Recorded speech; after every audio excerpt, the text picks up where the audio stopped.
Hello, and welcome to New Frontier. I am in a wonderful mood because, well, I actually slept well last night for the first time since we got here. But I have an idea.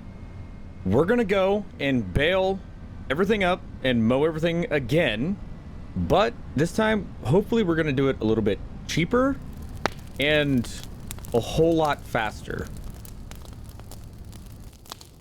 I just spent $19,199 on leasing. This is what we have. All right, we have a K brand, slightly edited wrapper. Let's do wrap a little bit faster, and this will wrap 240s. We have the Samaz rear and front mowers. We got the K brand windrower and baler, and we're gonna do square bales this time because I think that might be a little bit quicker. I don't know, I'm not for sure, but regardless, I think this is cheaper so far, and we already have a bale trailer to move the bales, so we're golden on that aspect. So let's get everything hooked up and get this on the road, because yeah, this is gonna be fun. Now, mind you, we are at 78 miles on this tractor right now in 43 hours. Let's see how many miles and hours we add on today, because I have a feeling it's gonna be quite a bit. You know what? If I actually would have been paying attention, I would have realized that we could have done this even cheaper. This has a swath dropping. Yeah, we can windrow with this mower. I feel stupid. Now, just so we all know, I went and I moved the carpentry down here to the sawmill because, well, we're going to continue to actually make some furniture because, well, why not? You know, we have it, and I believe it's like a net positive if we use our long planks. So, you know what? I'm gonna do it because that's actually a pretty quick and easy way to make an extra bit of cash, and that, you know, that seems like a smart thing to do right now, considering that we only have $16,000 and Forby's kind of a dummy and may and or may not have just been wasting money not knowing anything about his equipment that he's renting. But you know what? Tomato, tomato, you live and you learn. Now, you may be sitting there wondering why I'm skipping rows, and I may actually have to go slower than what they recommend doing with this mower. It's kind of bouncy. But yeah, the wonderful thing about enhanced vehicle is that we can set this up to actually skip rows whenever there's no field present and everything else. It's pretty much just like your normal run-of-the-mill GPS that is now base game, but I can do it without having a field active or being in the middle of a field. I can do it just like I am right now, you know, and then I'll just hit the button. We will turn, we'll skip the row, back it up because we're on a sharp angle and we're gonna miss things if we don't. Turn on all the mowers and off we're going. Just right back off to the races. Man, we are also up to 82 miles and we've gained half an hour. Oof.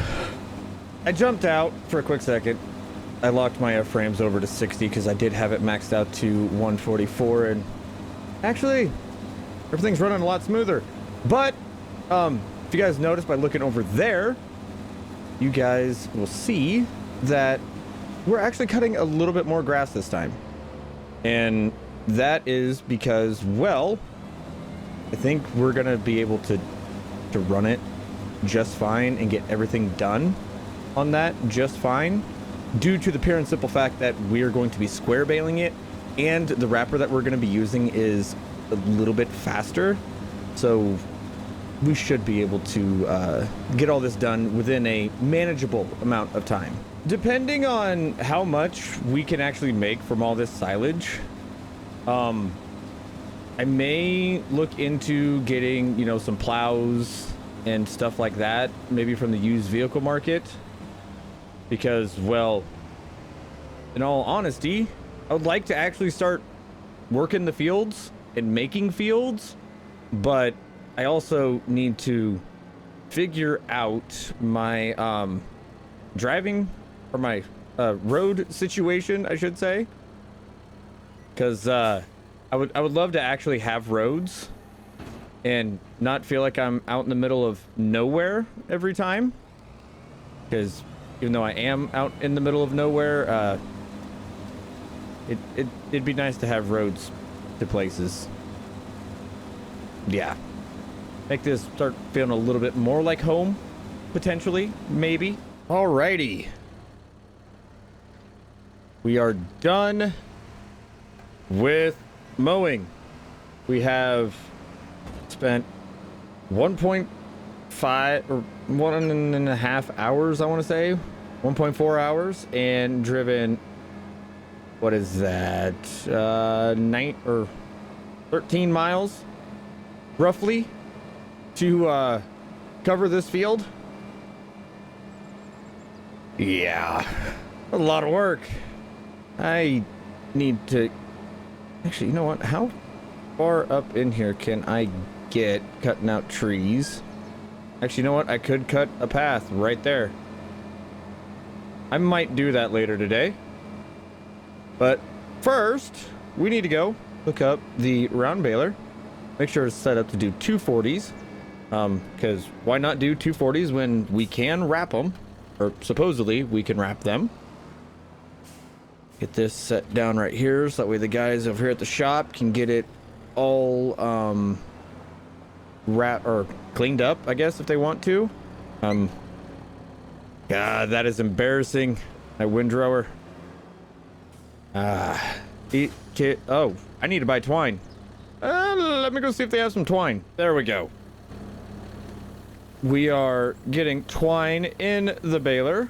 Hopefully this is enough. I really hope it is. But yeah, I will say this though. This square baler is actually going to be pretty nice, considering the fact that we don't have to stop whenever it comes time to actually, you know, make everything. So yeah, this is definitely going to be a nice bonus. Or bonus? Good Lord. I've been recording for way too long. I think we're on hour 6 of this members live stream, recording all of these videos today. Yeah, no, it's been a long weekend. That's for sure. Okay, maybe I wasn't entirely crazy for getting that windrower. Seems like the built-in windrower on that mower, it seems to be a little wide at times. So we're gonna go hook up to the windrower, run a couple lines, a couple windrows, and see if we can tighten everything up, make it work a little bit better, hopefully, and maybe make it a little bit easier to bale without having to go back and pick up all the spots that we miss. Because, yeah, we're wasting a lot of time doing that. Okay, so grab the windrower, and we're setting up a little bit of a experiment, one shall say. We have one windrow. We've gone over this windrow, and then we have 2 combined in the next windrow. Let's see if we can actually do this without missing too much. I really hope combining them will work. I really do. Well, if you're properly centered on the rows that are brought together, you can actually pick them up. If you're a little off, you're going to miss some, but you're going to be missing just as much going after the normal row. So I think we're going to go combine rows.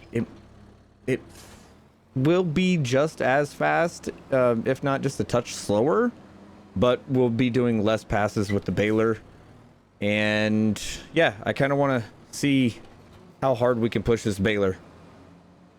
I've never actually done square bales yet, so yeah, we're gonna kind of experiment with this one.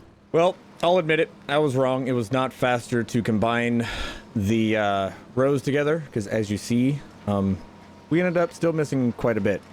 So I'm just gonna bale through, and when we're done, I'll swing through and try and find all the spots that, you know, we missed something or whatever, and pick up as much as we can, you know, until we get a full bale, and then I'll call it good. Because I'm not too worried about it. We're definitely dropping enough bales today that it's really not going to be an issue.